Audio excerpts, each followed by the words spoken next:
Hey class, welcome back. Today we're looking at Chapter 2, Section 2, which looks at the New England Colonies.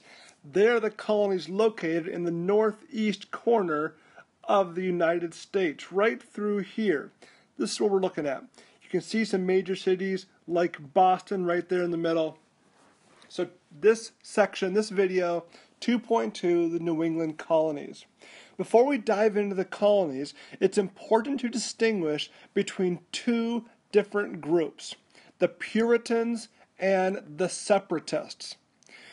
In England, the king said there's an official church. He called it the Church of England, also known as the Anglican Church. And everyone had to be a part of the Church of England. Well, there were some people that were unhappy with the Church of England.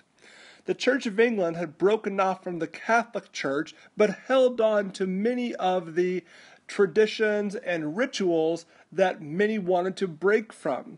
And so the Puritans said, hey, let's purify the Church of England from its Roman Catholic practices and ceremonies. Let's start new. The Puritans stressed the authority of Christ, the authority of the Bible, over some of the traditions that the Church of England held on to. There was another group called the Separatists. The Separatists said that the church cannot be purified, and therefore we must separate ourselves from the Church of England. So the Puritans said, let's purify, try to fix the Church of England. Separatists said it can't be fixed, and therefore we need to separate.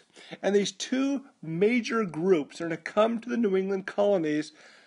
One of them were Puritans, and one of them were Separatists.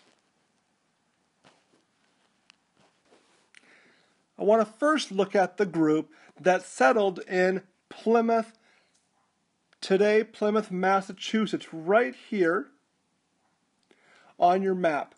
This is the Plymouth Colony, and these folks were separatists. These are the Pilgrims. They said the Church of England can't be purified, so let's separate from them. And this group actually first went to the country of the Netherlands to worship God freely. But after being there for a number of years, they didn't care for the negative influence on their children from the townspeople and the country, and said, we need to go somewhere else. So they arranged some financial support. They got permission from the king to come to America. However, the area they were told they could go to was in Virginia, near Jamestown. And if you know anything about Plymouth, it's not near Jamestown at all. It's quite a bit further north. Well, they're going to set sail in September of 1620 for the Jamestown area. They actually fill the boats with a lot of separatists, but also other people who they called strangers. And these strangers believed in religious freedom, and they had some skills necessary to help them survive in the New World. So they leave September 1620. It's an important year, folks, 1620. And they're going to set sail. After 2 months at sea, they're going to arrive in America on November 11th. But the trip was so treacherous and the weather so difficult, it had taken them several hundred miles north up into the Cape Cod area of Massachusetts, today's Cape Cod area right in here. And they get there and realize we can't travel south to Virginia. It's wintertime, the weather's getting worse, and so they decide to stay right there in the current Plymouth area. What you're looking at here on the screen is, first of all, a replica of the Mayflower. This ship right here is what they would have spent 2 months living in. And this large picture up here is the Plymouth Colony. This is where they lived, in this area right here. This is a replica. We'll be going to it on HST. This is the Plymouth Plantation. We can look and explore and check it out later. But the first group to come established the Plymouth Colony, and they were a group of separatists. So why did the settlement at Plymouth Why were they so much more successful than the folks at Jamestown? And keep in mind, they had a lot of death in Plymouth, but not nearly to the same degree as those in Jamestown. There's a few reasons that historians look to as to why they survived. One, they learned from Jamestown's experience. That was 13 years earlier. They learned from their mistakes. Secondly, entire families came to Plymouth. It wasn't just the men, it was women and children and families. Also, the group that came over were used to hard work. It wasn't like the gentry class that had gone to Jamestown, but rather the working class that came to Plymouth. And then fourthly, their motivation. They weren't coming for money. They weren't coming for riches. They're coming out of religious devotion. They're coming for spiritual reasons. They want the freedom to worship God as they wanted to, without being dictated by the government. And having that freedom, that noble cause, is going to help them out, help them be more successful than the folks at Jamestown. A second major colony in the area is going to be the Massachusetts Bay Colony. You see it identified right in here. This green area is where they are. The yellow right down here is where Plymouth would have been. And it's in this area that the Massachusetts Bay Colony is going to come and settle. And these were a group of Puritans. They wanted to purify the Church of England. And they left England because they were tired of the persecution and the taxation. And so 26 Puritan businessmen put their money together and decided to come to America. Plymouth was a very slow-growing colony. Massachusetts was very quick. In 1630, a fleet of 17 ships and nearly 1,000 settlers, 1,000 Puritans, came to the Massachusetts Bay Colony. And throughout the next decade, 15,000 more colonists are going to come to the New World and come to Massachusetts. It was growing quickly. It was thriving. They're going to settle right in that Boston, Salem area and do really well. I have one really important figure right here on my picture, and that is my name John Winthrop.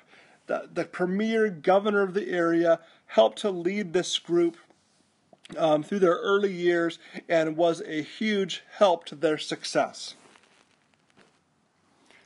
There were 5 colonies that originally made up the New England colonies. You see right here on the map, you have New Hampshire, Massachusetts, Plymouth, Rhode Island, and Connecticut.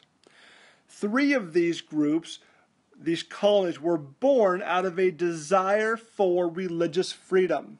We've already mentioned the Puritans in Massachusetts, the Separatists in Plymouth, and then also in Rhode Island. They were led by a man named Roger Williams. His statue right here.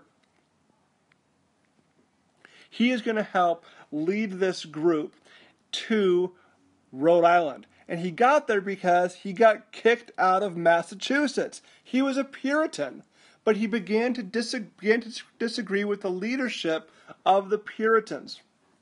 He disagreed with them on 3 main points. One, he said, the church and the state should be separate. The king, the government, should not control the church. Secondly, he said that Indians own the land and should be paid for their land. This is a novel concept. Most of the Europeans coming over thought they could kick off the Indians, take their land, no big deal. And thirdly, he believed the Puritans should not try to purify the church, but should rather separate. He had really become like one of the Pilgrims and said that it was important to separate, not to purify. And because of these 3 beliefs, he actually gets kicked out of Massachusetts. He heads down to Providence, Rhode Island, and he founds the colony of Rhode Island, born out of this desire for religious freedom behind the work of Roger Williams.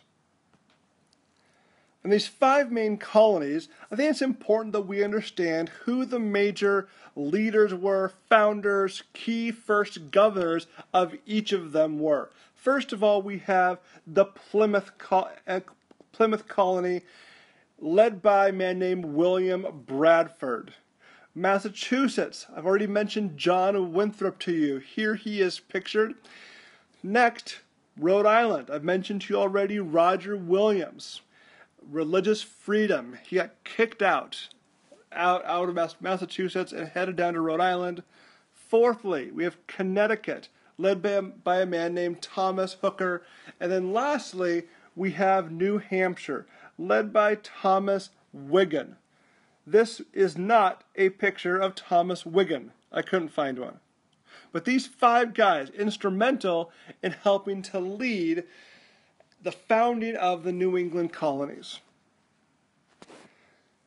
And of these first groups coming to the New World, they created 2 instrumental foundational documents in our nation's history. First of all, there's the Mayflower Compact. It's important, folks, the Mayflower Compact. Here we see a picture of the Pilgrims drawing up this document while still on the Mayflower.